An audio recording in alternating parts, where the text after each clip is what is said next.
बाललैंगिक अत्याचाराची बदलापूरपेक्षाही संतापजनक घटना कल्याणमध्ये घडल्यानंतर सर्वत्र तीव्र संताप व्यक्त होतोय।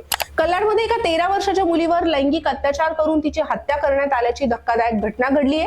त्याआधी तिचं अपहरण करण्यात आलं होतं। ही घटना अत्यंत संतापजनक आणि माणुसकीला काळीमा फासणारी आहे।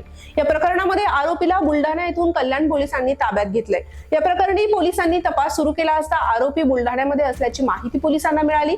त्यानंतर शेगाव पोलिसांनी आरोपीला अटक केली। आता त्याला कल्याणमध्ये आणलं जात आहे। कल्याणमधील अत्याचाराच्या घटनेनंतर तीव्र संताप व्यक्त होत असून 23 डिसेंबरच्या संध्याकाळी 13 वर्षांची अल्पवयीन मुलगी खाऊ आणण्यासाठी बाहेर पडली होती। त्यानंतर ती बेपत्ता झाली। घरातल्यांनी काही तास वाट बघितल्यावर पोलीस स्टेशन गाठलं आणि पोलिसांनी तात्काळ तपास सुरू केला। त्यानंतर कल्याण भिवंडी मार्गावरील बाबगाव परिसरामध्ये एका कब्रस्तानामध्ये एक मृतदेह आढळून आला आणि ओळख पटल्यानंतर हा मृतदेह त्याच 13 वर्षांच्या चिमुरडीचा असल्याचं समोर आलं। त्या चिमुरडीवर अत्याचार करून आरोपी विशाल गवळी याने तिचा खून केला। त्यानंतर त्याने बायको घरी यायची वाट बघितली। बायको जेव्हा कामावरून घरी परतली तेव्हा त्याने घडलेला प्रकार बायकोला सांगितला आणि मग दोघांनी मिळून तिचा मृतदेह एका सूटकेसमध्ये ठेवला।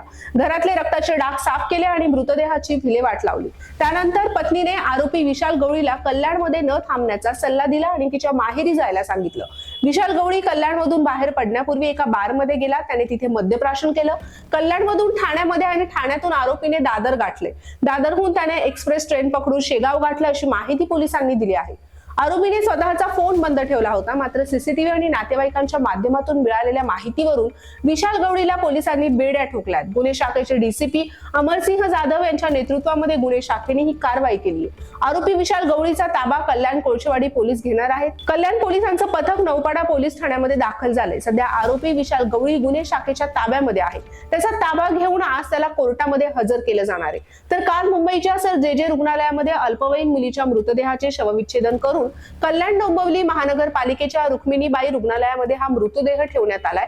मयत अल्पवयीन मुलीवर आज अंत्यसंस्कार होणार आहे। दरम्यान शिवसेना नेते आणि कल्याणचे खासदार श्रीकांत शिंदे यांनी देखील या घटनेवर तीव्र प्रतिक्रिया दिली असून आरोपीला 100% फाशीची शिक्षा होईल यासाठी सरकारकडून आम्ही पूर्ण प्रयत्न करत आहोत असं श्रीकांत शिंदे म्हणाले आहेत। श्रीकांत शिंदे यांनी घटनास्थळी भेट दिली। यावेळी तिथल्या महिलांनी आरोपी हा मनोरुग्ण होता, त्याची आम्हाला भीती वाटायची अशी माहिती दिली।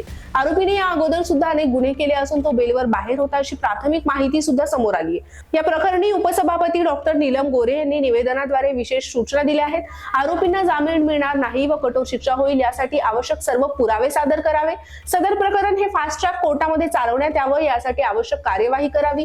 तसेच सरकारच्या वतीने निष्णात अभियोक्त्यांची नियुक्ती करावी असंही उपसभापती नीलम गोरे यांनी सुचवले। पोलिसांनी सीसीटीव्ही फुटेज आणि पुरावे तपासून घ्यावे। बाधित कुटुंबाला तत्काळ मदत करून त्यांचं समुपदेशन करावं। त्याचबरोबर लहान मुलींचे अपहरण अत्याचार रोखण्यासाठी एसओपी तयार करण्यात यावी अशा सूचना विधान परिषद उपसभापती डॉक्टर नीलम गोरे यांनी ठाणे पोलीस आयुक्त यांना दिल्या आहेत।